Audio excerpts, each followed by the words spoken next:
Hi. To note, it was helpful that there wasn't like a airbase, is how I describe it, because that's what it seems like, of helicopters flying over the house while I'm experiencing anxiety and stress. That helped. I could hear the birds for the most part and center myself all that much faster. And I was able to process and see clearly my best understanding of what just happened. I'm talking about getting a mental health check on my door in an illegal boarding house. The whole thing is totally corrupt and illegal. What? So this has to also be noted to the judge at civil court. I will navigate myself really well there. I mean, I've got schooling on this. I'll be all right. My archangel was right. I'll be all right. Maybe if there's a nice attorney down there, a real one, they might be able to coach me, give me a few tips. I'm not banking on that, but you never know who you might talk to. I have no idea. Or a clerk. We'll see. Just go down there and file some actions. It needs to be done. All the police reports go onto this. I have an idea. Let's not get abstract in what my agenda is at civil court. The mufflers today have gone, like they always have in DC, unticketed, unchecked, insane mufflers on every vehicle. I think it's a fad here like prostitution is. I'm just not from this town. I don't know. That doesn't help your peace of mind. But thank God there wasn't a lot of sirens. Oh, I've documented that. And we're all adults. Other people hear that. And there wasn't a lot of helicopters because I was able to just kind of let the birds tweet and stay grounded because that was unbelievable what just happened. While there's a party of gross drug addicts going on out there, the whole shit was completely fucking fucked up. I want to thank the staff at this community place for being professional and knowing that I did not need to be seen by a doctor. Thank you. Oh, that beeping. Oh, we got that beeping going. Let's put this on. They still do their noises here.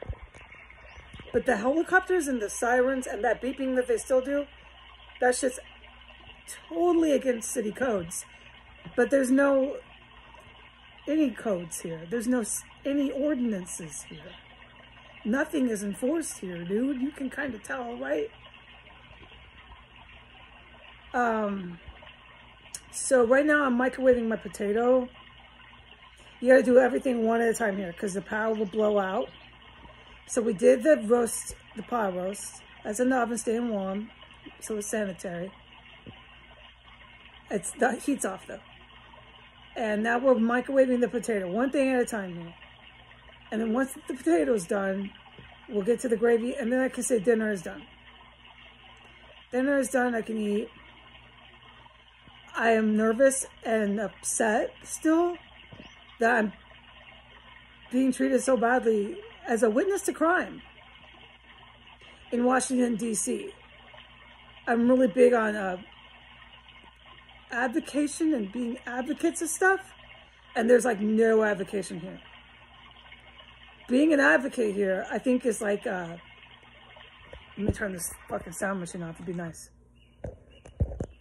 It's a faux pas. Being an advocate of anything here, I think is looked down on. They don't support that. I'm a witness to serious crime here. And I appreciate that clinic for, I guess, maybe doing some community advocating and knowing, you know what, she doesn't need to get hauled off. She just did laundry, dishes, and she's cooking pot roast.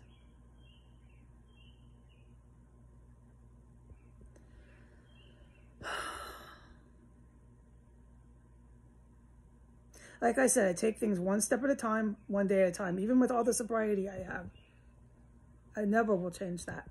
So tomorrow, when I wake up and I have my coffee, I'm going to ask what's my next right actions I'm taking today.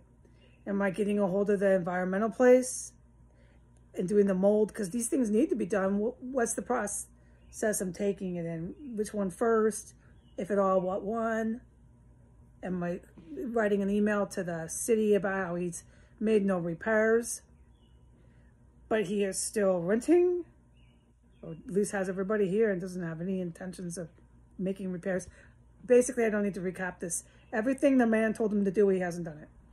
All right, how about that? Am I doing that? Or am I going to research? Because you have to get a little prepared before you go trotting off into civil court.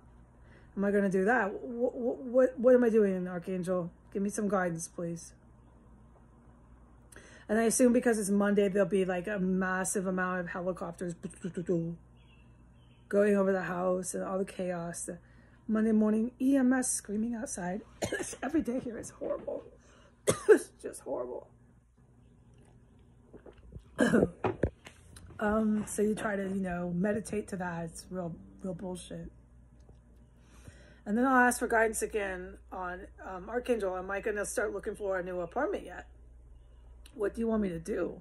Because I really don't want to live here anymore. I've been wanting to move since I witnessed the chick get jumped.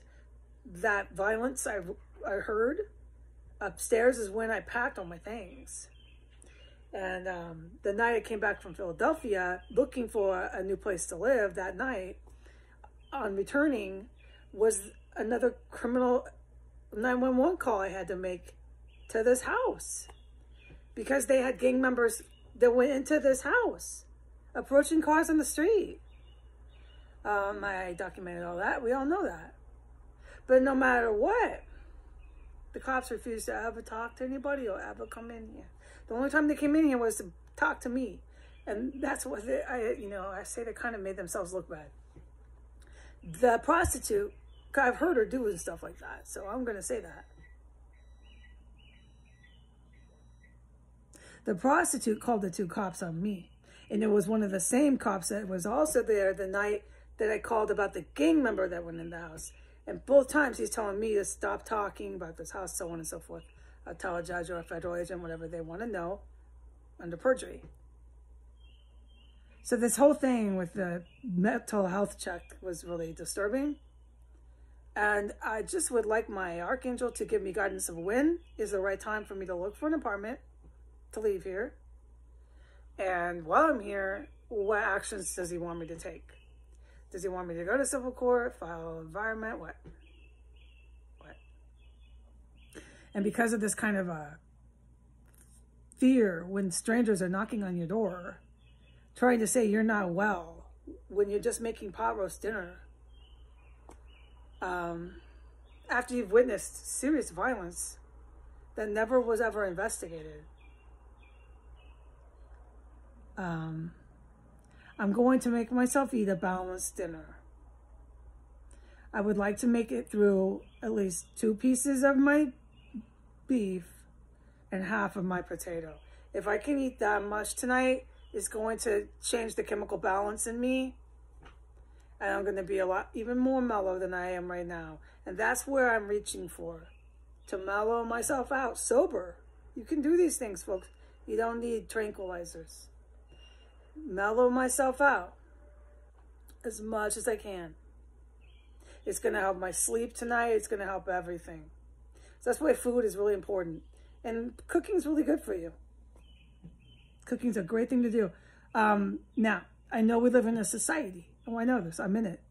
Where cooking and things like that are looked down upon. And they don't understand you if you do these things. But it's actually a really good routine for your mental health to engage in.